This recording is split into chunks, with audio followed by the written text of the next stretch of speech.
Have been crowned Scottish Cup champions. United head for Hampden, knowing that victory over Celtic will see them lift the trophy for just the second time in their history. The Dundee United team left Tannadice this afternoon ahead of one of the biggest games in the club's 96-year history. Their ultimate destination will be Hampden Park tomorrow, where Celtic stand between them and just their second Scottish Cup triumph.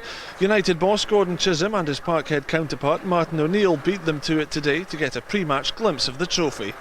I don't think we've got anything to lose. I think it's all the pressure's all on them. Like I say, the pressure was on us for the past few weeks regarding relegation. We've relaxed, and by tomorrow I'm sure the boys will be back focused. Well, I know they are. They're focused, and we'll be up, and we know exactly what we've got to try and do. These were the scenes in Dundee when United won the trophy 11 years ago. Dave Bowman, now a coach at Tannadice, was an integral part of that victorious team.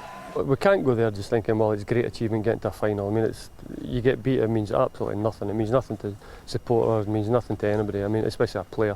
But I mean, people say that the game we got beat 4-3 in the Motherwell game, people say, oh, it was a great game, but it doesn't mean anything like that when you turn up and you've lost. I mean, we've got to go there and we've got to be positive and got to try and win it. Derek McInnes won a Scottish Cup with Rangers 6 years ago and is looking to repeat that feat in the colours of United.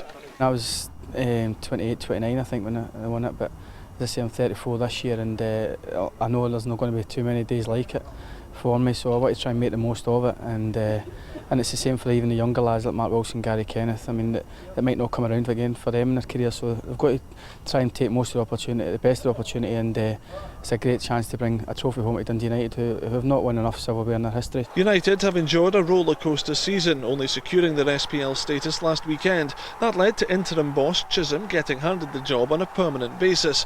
While the feel-good factor may be back, they're underdogs against a Celtic side reeling from losing their SPL crown, and from news, Martin O'Neill will be stepping down after Saturday's game. With the way things worked out last week and we stayed in the SPL, you know, and it looks quite comfortable. We finished 9th, the highest we could finish, so, you know, confidence is high in the camp, and especially what happened to Celtic at the weekend. Hopefully theirs is a wee bit dented and we can go and upset the odds. 11 years after that famous cup win, the current United team, which is boosted by the return of fit-again defender Paul Ritchie, are hoping to etch their name in Tannadice folklore by beating Celtic tomorrow. Well, joining me from his hotel in Glasgow is Dundee United chairman Eddie Thompson. Eddie, it's been a difficult season, but it's a chance for a silver lining tomorrow. Yeah, the situation is that up until last Saturday we've been concentrating on the league, but from Sunday onwards all we're thinking about now is the Scottish Cup final, and of course moving on from there, moving into Europe next year. Now, in actual fact, we hadn't really considered the Scottish Cup final up to last weekend, but it's been fully concentration both on and off the park. We've got 16,800 fans coming down, which is possibly the largest number of United fans ever at any game I can think of, certainly visiting Glasgow. So I think we're all looking forward to a big day tomorrow. Eddie, you've been to cup finals, Dundee United cup finals as a fan. How's it going to differ this time going as chairman of the football club? Yeah, it's difficult, chairman and owner and everything else. It's certainly different. I would far rather be on the terrace than there with the fans, because basically I'm a fan anyway. Instead of that, I'll be in the royal box with dignitaries, and I start jumping up and down and screaming that they're going to wonder who this madman is. But that's just me. I'm chairman, owner, but also a fan of Dundee United. So I'll be cheering just the same way as I normally would do, along with the rest of the fans at United End. Eddie, very quickly, do you have a prediction? No, we don't have any predictions. Of course, I never think of that. Ian McCall took us through into the semi-final. Gordon Chisholm's got him into the final. There's a number of similarities, as Ivan Golak reminded me, to what happened 11 years ago. So there's always hope, and I'm sure Gordon Chisholm and the lads on the park will not let the Tannadice faithful down. Eddie Thompson, let's hope you're right. Thanks for joining us. Thank you. Well, as Eddie Thompson just said, around 17,000 United fans will travel to Hampden tomorrow.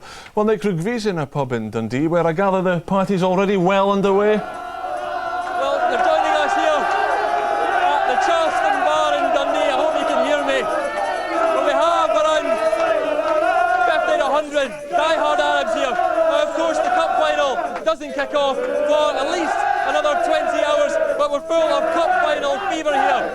Now, of course, Dundee United have famously won the cup only once. That's in 1994 against the other half of the old firm, Rangers. Of course, we'll have More of that in a moment. But first of all, let's find out. Glad you can hear me. What a couple of fans think of the game possibly going on tomorrow against Celtic. First of all, I can ask you, sir, what do you think United's chances are against Celtic tomorrow? Oh, we've got a great chance, like, you know. Well, the thing is, if Motherwell could beat Celtic last week, I'm sure Dundee United can. Our cup final was last week. Tomorrow's a bonus. Come on, the Terrors! And if I can ask you as well, who do you think the key man for United is going to be? Who's the key man going to be for United? For tomorrow, for the key man for Dundee United, myself. And the supporters, the 12th man! The 12th man tomorrow! Well, I did mention, of course, that 1994 Cup final against Rangers. And joining us now is the man who led United to that victory against Rangers, and it is, of course, Ivan Golak. Ivan, how do you rate Dundee United's chances tomorrow? Well, chances are exactly the same as ours 11 years ago, because I think it's a great atmosphere, very positive, and when you got such a kind of atmosphere, only winner one can help. What would you say to the boys before kick-off tomorrow? What sort of team talk would you give them? Well, just I never talked about Rangers because I didn't bother about that. Concentration was about only ourselves, what we're going to do and how we're going to play. So message is very simple. Just to go on the park, enjoy yourself, die for each other, work for each other, and cup is there to be grabbed. Ivan Golak, thank you very much for joining us. Welcome. You're at the very, very busy Charleston bar. I'll now hand back to Tyrone in the studio. Thank you very much, Nick. I'm not quite sure how to follow that, but I'll do my best.